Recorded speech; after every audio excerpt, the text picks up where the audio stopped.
आज का हमारा टॉपिक है लोकतंत्र के गुण, यानी लोकतंत्र की क्वालिटी क्या है। लोकतांत्रिक व्यवस्था जहाँ जनता की सहभागिता, जनता की इच्छाओं की पूर्ति, जनता की भावनाओं के अनुरूप कार्य, जनता की शक्ति का महत्व, प्रत्येक व्यक्ति की वैल्यू मानी जाती है, उसे हम लोकतांत्रिक व्यवस्था कहते हैं। सबसे महत्वपूर्ण बात यह है कि निरंकुश तंत्र हो या अधिनायक तंत्र हो या राजा भी यदि मनमान्यता का परिचय देता है तो हम उसके विपरीत किसी भी व्यवस्था को पसंद करते हैं, वो है लोकतांत्रिक व्यवस्था।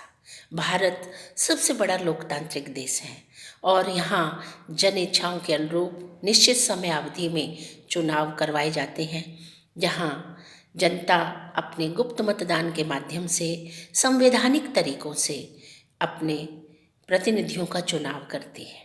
तो निश्चित रूप से इसकी क्वालिटी में, इसके गुणों में ये पॉइंट आता है कि जन भावना की अनुरूप कार्य किया जाए। पहला पॉइंट हमारा है जन कल्याण की भावना।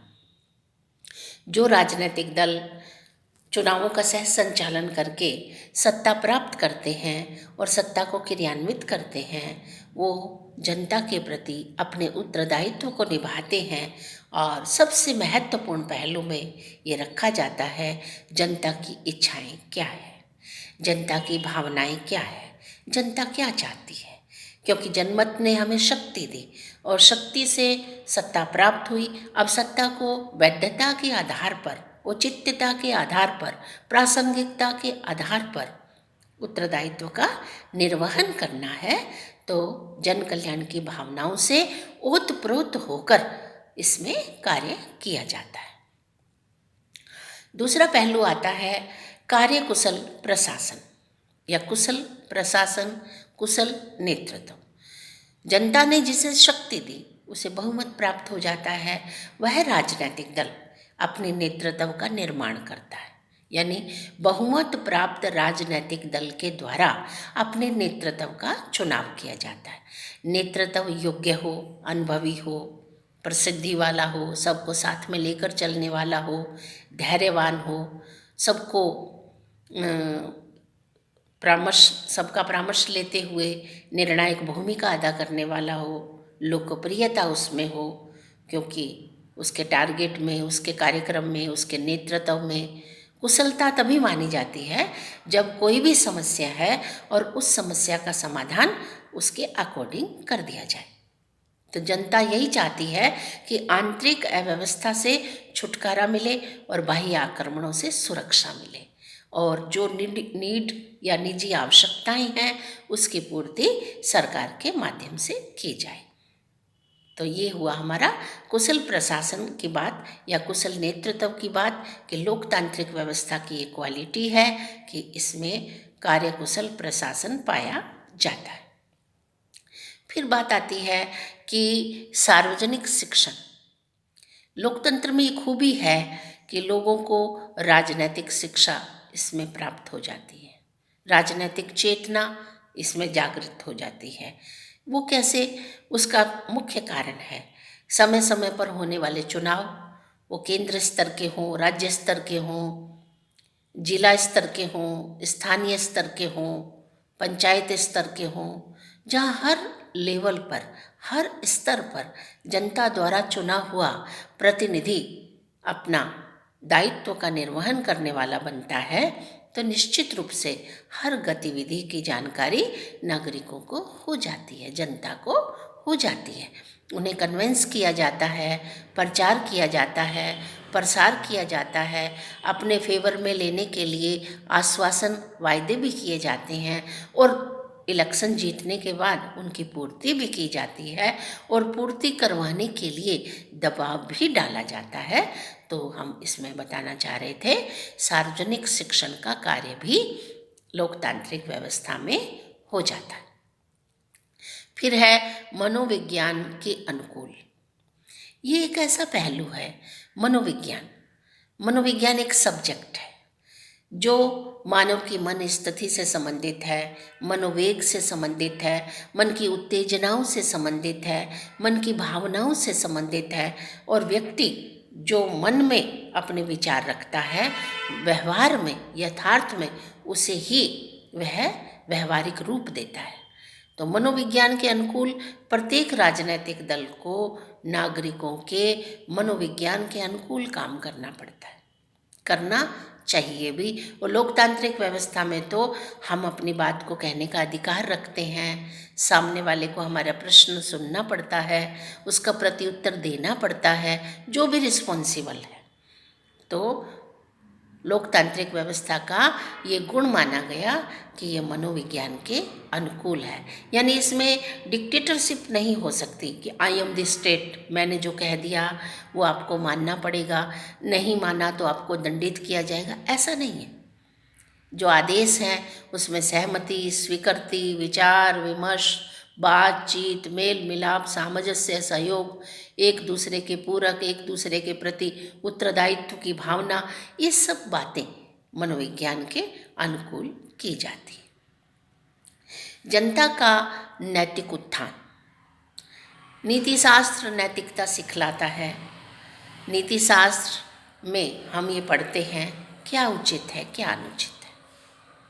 जनता का, नागरिकों का नैतिक उत्थान का मतलब है मनोविज्ञान के अनुकूल तो उन्हें काम करना ही पड़ता है, और औचित्यता के आधार पर शासन व्यवस्था का संचालन होता है।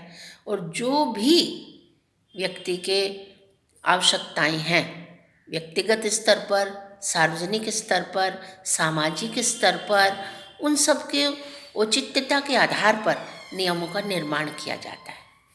और ज़्यादा से ज़्यादा प्रयास ये होता है कला, साहित्य, विज्ञान में दक्ष लोगों को प्रोत्साहित किया जाता है, सम्मानित किया जाता है।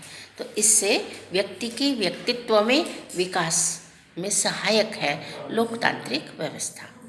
खेल में रुचि है, साहित्य में रुचि है, लेखन में रुचि है, जिस भी फील्ड में व्यक्ति के व्यक्तित्व के विकास में सहायक तत्वों में व्यक्ति की अभिरुचि के अनुरूप व्यवस्थाएं प्रदान करने का कार्य सत्ता पक्ष के द्वारा, शासन व्यवस्था के द्वारा, सरकार के द्वारा किया जाता है। इसीलिए लोकतांत्रिक व्यवस्था में ये क्वालिटी मानी गई है। देशभक्ति का स्रोत। देशभक्ति एक ऐसा पहलू है जो राष्ट्रहित से संबंधित बात होती है। देश हित, राष्ट्रहित, राष्ट्र के लिए समर्पण भाव। तो लोकतांत्रिक व्यवस्था में देशभक्ति का स्रोत माने सोर्सेज, संसाधन, कि जनता में राष्ट्र के प्रति समर्पण का भाव, कर्तव्यपरायणता के भाव और अधिकारों के प्रति जागरूकता के साथ साथ कर्तव्य एवं दायित्वों का बोध भी करवाया जाता है। जब कभी राष्ट्र पर बाह्य आक्रमण या विपत्ति का समय होता है तो जाति, भाषा, धर्म, रंग व अपने सभी विभेदों को मिटाकर सभी राष्ट्र के नागरिक एकजुटता में दिखाई देते हैं और राष्ट्र हित में ही बात करना चाहते हैं। यही देशभक्ति के स्रोत का मूल ध्येय है। तो लोकतांत्रिक व्यवस्था एक ऐसी व्यवस्था है जिसमें हम व्यक्ति की सहभागिता, राजनीतिक क्षेत्र में तो मान ही रहे हैं, सामाजिक क्षेत्र में भी लोगों में किसी तरह का असमानता ना हो, किसी तरह से भेदभाव ना हो, कोई किसी का शोषण ना करे, किसी पर अत्याचार ना हो, किसी के साथ दुर्व्यवहार ना हो। ये सारी बातें जो लोक कल्याणकारी राज्य में जरूरी भी मानी जाती है, लोकतांत्रिक व्यवस्था में महती इसकी आवश्यकता भी मानी जाती है। और संविधान की सर्वोच्चता, संविधान को सर्वोच्च मानते हुए केंद्र सरकार, राज्य सरकार व अन्य जितने भी समितियां हैं, आयोग हैं, कार्यक्रम है, आयोजन है, नीतियों का निर्माण है, टोटली का संविधान के तहत ही किए जाएंगे। यह व्यक्ति विशेष का कोई महत्व नहीं है। संस्था के आधार पर शासन व्यवस्था का संचालन होता है, उच्चतर आदेश देता है, निम्नतर उसकी अनुपालना करता है, लेकिन उस अनुपालना में जो आदेश है, निर्देश है, उसमें भी लोक कल्याण की भावना ही निहित होती है। तो हम ये बताना चाह रहे थे कि लोकतांत्रिक व्यवस्था का लोक का तंत्र, जनता का तंत्र, जनता का शासन जो रिप्रेजेंटेटिव है वो जनता की पसंद का है, पसंदगी का व्यापक क्षेत्र है, विकल्प है, और इन विकल्पों के आधार पर एक समय सीमा के बाद नियतकालिक चुनावों में गुप्त मतदान के द्वारा परिवर्तन या उसको रिपीट करना जैसा लोग चाहते हैं, जो लोगों की भावनाएं हैं उसी के अनुरूप कार्य करने की स्वतंत्रता मिल जाती है। और स्वतंत्रता, अधिकार, कर्तव्य, दायित्व, न्याय, हर चीज, हर पहलू लोकतांत्रिक व्यवस्था में हम पढ़ते हैं, पाते हैं, और इसीलिए वर्तमान समय में लोकतांत्रिक व्यवस्था को सर्वोच्च शासन व्यवस्था का नाम, श्रेष्ठ शासन व्यवस्था का नाम भी दिया जाता है, क्योंकि इसमें जो सिस्टमेटिकल काम है, कानून का समान संरक्षण है, सभी को अधिकारों को लोक मूल अधिकार के माध्यम से उपलब्ध कराया जाता है, नीति निर्देशक तत्व कि संविधान राज्य सरकारों को यह निर्देश देता है कि इस प्रकार की नीतियां निर्धारित कीजिए जिससे अधिकाधिक मात्रा में लोगों का कल्याण हो सके।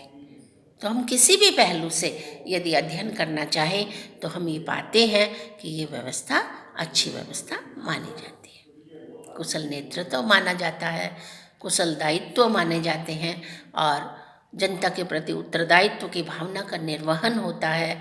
यदि जनता की भावनाओं के अनुरूप कार्य नहीं हो तो बदलाव की संभावनाएं भी रहती हैं, हर तरह के विकल्प। इसलिए इस शासन व्यवस्था को श्रेष्ठ शासन व्यवस्था का नाम दिया गया। नमस्कार।